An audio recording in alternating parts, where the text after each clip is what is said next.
안녕하세요. 신용 옵션을 발표하게 된 2조 이석영입니다. 목차는 다음과 같습니다. 먼저 신용이란 대출이나 채권을 구매 시 부도가 나지 않을 확률을 말하고, 이때 거래 상대방의 신용도가 하락하거나 부도가 발생함으로써 생길 수 있는 위험을 신용위험이라고 합니다. 신용 옵션을 이용할 때 중고자산이라는 용어가 나오는데, 이는 신용파생상품 계약상 신용사건의 발생 여부를 판단하는 기준이 되는 자산으로 신용사건이 부여된 파생상품에서의 기초자산이라고 생각하시면 되겠습니다. 대부분 신용거래의 경우 채권을 중고자산으로 두고 거래가 진행되고 있습니다. 일반적으로 신용위험을 평가하는 기관으로는 무디스, S&P, 피치가 있습니다. 다음 표는 각 기관에서 신용등급을 구분한 표입니다.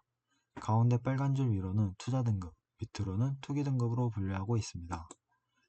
신용옵션에 이용되는 이자율은 시장금리와 리스크 프리미엄의 합으로 구성됩니다. 시장금리란 한국은행에서 발표하는 기준금리로 시장에서 거래되는 금리를 이야기합니다.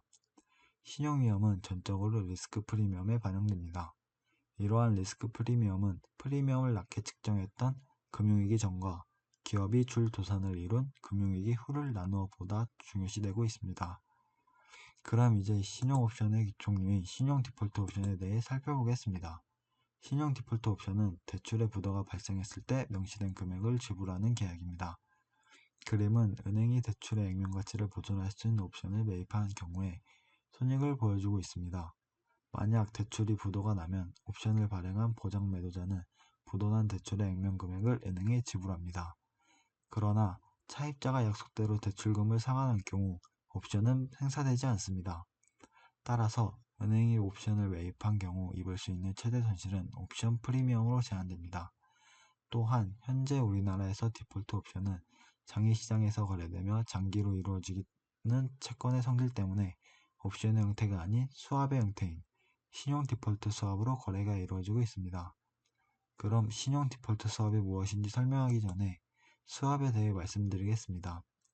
수합이란 계약기간 동안 일정 시점마다 거래 당사자 간에 계약된 현금 흐름을 교환하는 것입니다. 아래 그림에서 거래되는 것이 계약기간 동안 여러 번 발생한다고 생각하시면 됩니다. 그래서 신용 디폴트 수합은 기업이나 국가의 파산 위험 자체를 사고팔 수 있도록 만든 파생금융상품을 말합니다. 그림을 보시면 보장 매수자인 A는 보장 매도자인 B에게 보장 수수료를 일정 시점마다 지급하는 대신 A가 가지고 있는 중고채권의 신용사건이 일어났을 경우 보장 매도자 B는 A에게 원금 보장을 해주어야 합니다. 일종의 보험인 셈이죠. 신용파생상품에서 신용 디폴트 옵션과 신용 디폴트 수합의 공통점은 프리미엄을 지불하고 부도 상환을 보장받는 거래로 페이오프가 동일하다는 것입니다. 반면 차이점으로는 신용 디폴트 옵션은 프리미엄을 한 번 지불하고 일정 기간을 보장받는 반면 신용 디폴트 수합은 장기인 기간 동안 일정 시점마다 프리미엄을 쪼개서 지급하는 거래로 여러 개의 신용 디폴트 옵션이 합쳐진 것으로 볼 수 있습니다. 이러한 차이점이 있음에도 불구하고 신용 디폴트 수합은 수합보다는 옵션에 가깝다고 볼 수 있습니다. 일반적인 수합의 경우 거래 당사자가 서로 간에 약속된 현금 흐름을 주고받는 데 반해 신용 디폴트 수합의 경우 신용사건이 발생하지 않으면 보장 매입자에게 현금 흐름이 발생하지 않기 때문입니다. 그럼 예를 들어서 자세히 더 알아보겠습니다. A은행이 B기업에 1억 원을 대출해줬다고 가정하고 혹시 모를 B기업의 파산에 대비해 C보험사와 1년 만기 신용 디폴트 옵션 계약을 체결했다고 칩시다. A은행은 대출채권 1억 원에 대한 200만 원의 옵션 프리미엄을 C보험사에 지급하고 C보험사는 B기업이 파산할 경우 1억 원을 지급하기로 약속합니다. 이렇게 되면 만기까지 B기업이 파산하는 시 A은행은 B기업으로부터 대출금 1억 원을 수령합니다. 또한 6개월 후 B기업이 파산을 하면 A은행은 C보험사로부터 대출금 1억 원을 수령합니다. 따라서 A은행은 B은행의 파산 여부에 상관없이 옵션 프리미엄 200만 원의 비용으로 대출금 1억 원을 보장받을 수 있습니다. 다음으로 똑같은 예제를 가지고 신용 디폴트 수합을 거래해 보겠습니다. 앞선 예제와 다른 점은 신용 디폴트 옵션 같은 경우 A은행이 C보험사에게 옵션 프리미엄 200만 원을 한 번에 지급한 데 비해 신용 디폴트 수합은 CDS 프리미엄을 3개월마다 50만원씩 지급하는 것입니다. 이와 같은 경우 만기까지 B기업이 파산을 안하면 A은행은 B기업으로부터 대출금 1억원을 수령받는 거래로 앞선 예제와 결과가 같습니다. 반면 6개월 후 B기업이 파산할 때 A은행은 C보험사로부터 대출금 1억원을 수령하지만 지급한 총 CDS 프리미엄은 100만원이 됩니다. 따라서 파산 여부에 상관없이 대출금을 보장받지만 프리미엄이 차이가 난다는 점이 신용 디폴트 옵션과 신용 디폴트 스왑의 차이점입니다. 신용옵션의 가격 결정에 대해 발표할 금융수학과 최수창입니다.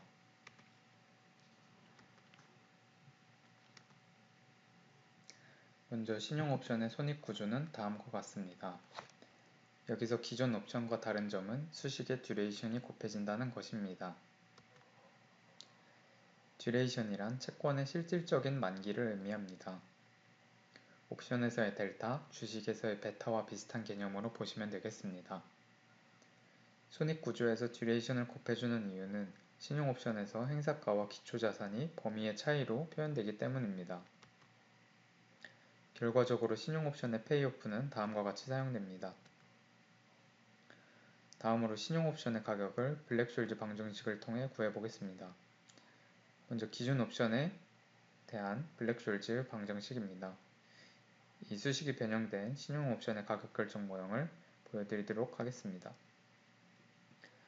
콜옵션과 풋옵션의 수식을 보기 전에 D1, D2 대신 D 플러스 마이너스가 사용되고 있습니다. 또한 이자율에 대한 문자 R이 빠져 있습니다. 문자 F의 이자율에 대한 계산이 포함되어 있기 때문입니다. 이제 각각 콜옵션과 풋옵션이 어떻게 변한 것인지 보겠습니다. 먼저 각각 곱해지는 서바이벌 T라는 함수입니다. T 시점에 기업의 생존 확률을 의미하는데 이는 뒤에서 추가로 설명하겠습니다.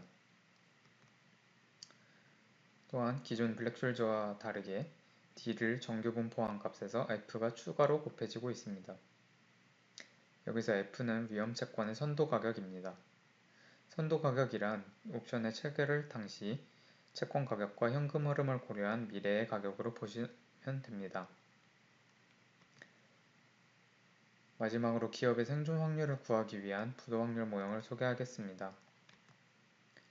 기업의 생존 부도 확률은 신용의 옵션에 있어서 가장 중요한 요소입니다. 기업이 부도가 나서 채권을 갚지 못하게 될 확률이 사실상 가격의 대부분을 차지합니다.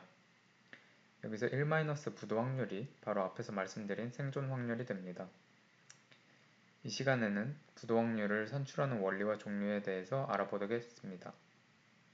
가장 대표적으로 알려진 방법은 KMB 모형과 크레딧 매트릭스 모형입니다.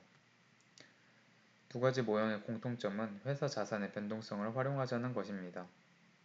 또한 자산에 대한 시장가치 평가를 활용한다는 점이 같습니다. 모형의 필수 과정은 자산의 가치가 부채보다 작아질 경우 빚을 갚지 못한다고 판단, 이 경우가 부도라는 정의를 따릅니다. 이제 각각의 모형을 살펴보고 차이를 알아보겠습니다. KMB 모형은 기업의 채권이나 주식과 같은 자산을 콜옵션으로 가정합니다. 채권의 만기나 주식을 매도하기 전까지 기업의 가치가 부채의 액면가보다 크다면 그 차익에 비례하여 채권과 주식의 가격이 오른다는 논리입니다. 따라서 행사가는 부도 임계점이 됩니다. 이를 좀 더 직관적으로 살펴보면 다음과 같습니다. 그래프는 기업 가치의 움직임을 나타냅니다. 밑에 존재하는 선이 부도 임계점이고 저 밑으로 기업 가치가 떨어진다면 부도가 발생합니다. 따라서 기업 가치의 움직임을 정규 분포화하면 임계점 밑으로 내려갈 확률을 구할 수 있습니다. 그것이 검은색 넓이고 기대 채무 불이행 확률이라고 합니다. 그리고 현재 시점에서 부도 지점과의 거리는 다음과 같이 표현합니다. 이 거리가 길다면 기업의 재무는 안정된 상태로 해석됩니다. 다음은 크레딧 매트릭스입니다. 앞선 KMB 모형과 다른 점은 기업의 신용등급을 활용한다는 점입니다. 과거 데이터를 통해 신용등급이 변할 확률을 고려하여 부도 확률을 산출합니다. 그 외에 많은 부수적인 개념이 있지만 가장 중요한 전이 확률표에 대해서만 소개했습니다. 이제 두 모형의 장점과 단점에 대해 설명하겠습니다. KMB 모형의 경우 상장 기업의 재무제표는 모두 공개된 정보이므로 모든 기업에 적용 가능하다는 장점이 있으며 그 논리가 이론적으로 확실하다고 여겨집니다. 다만 기업 가치의 변동성을 정규 분포로 가정하기 때문에 적용되지 않는 예외가 발생하기도 하며 기업 가치에 대한 분석이 추가로 필요합니다.